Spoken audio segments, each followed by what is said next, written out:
Hello दोस्तों, नमस्ते, राधे राधे। मैं आपकी साधना दुबे। हम आज आप लोगों के लिए बहुत ही सुंदर बेटी विवाह सुहाग गीत लेके आई हूँ दोस्तों। इसमें एक बेटी बड़ी हो जाती है तो बाप को कितना चिंता होता है। तो गांव के सब लोग सो रहे हैं लेकिन एक बाप जग रहा है, उसी पे यह गीत आधारित है दोस्तों। तो आइए आप लोग सुनिए, सुन के आनंद लीजिए। आइए देर न करते वीडियो को आगे बढ़ाती हूँ। सोई गए तो तारे सोई गए मैना, अरे सोई गईले गौआ के लोग रे ललनवा। अरे सोई गईले गौआ के लोग रे ललनवा। एक नाही सोई बेटी का बाबा, अरे जे करे दहेजवा क सोच रे ललन मायर जे करे दहेजवा क सोच रे ललनवा। एक नाही सोई बेटी का बाबा, अरे जे करे रूपियवा क सोच रे ललन मायर जे करे दहेजवा क सोच रे ललनवा। सोई गए तो तारे सोई गए मैना, अरे सोई गए गौआ के लोग रे ललनवा। अरे सोई गए गौआ के लोग रे ललन।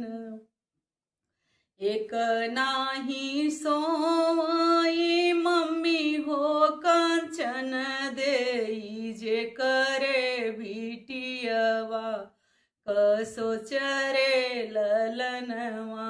अरे एक नाही सोई माई हो कंचन देई, जे करे बिटियवा क सोच रे ललनवा। सोई गए तो तारे सोई गए मैना, रे सोई गए गौआ के लोग रे ललनवा। एक नाही सोई चाचा हो कवन राम, जे करे दहेजवा क सोच रे ललनवा। अरे जे करे हो गड़िया क सोच रे ललनवा। एक नाही सोई चाची हो कवनी देई, जे करे बिटियवा क सोच रे ललनवा। अरे जे करे बिटियवा क सोच रे ललनवा।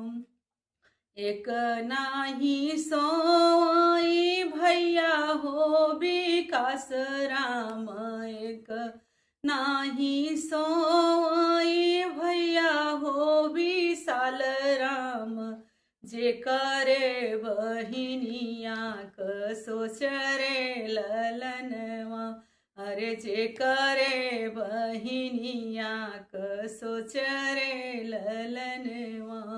सोई गए तो तारे सोई गईले मैना, अरे सोई गए गौआ के लोग रे ललनवा।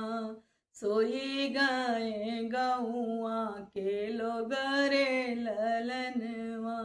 एक नाही सोई बाबा हो मनोज राम, जे करे रूपियवा क सोच रे ललनवा। अरे जे करे दहेजवा क सोच रे ललनवा। धन्यवाद दोस्तों। यह बेटी विवाह जैसा लगे कमेंट बॉक्स में जरूर बताइए। हर हर महादेव।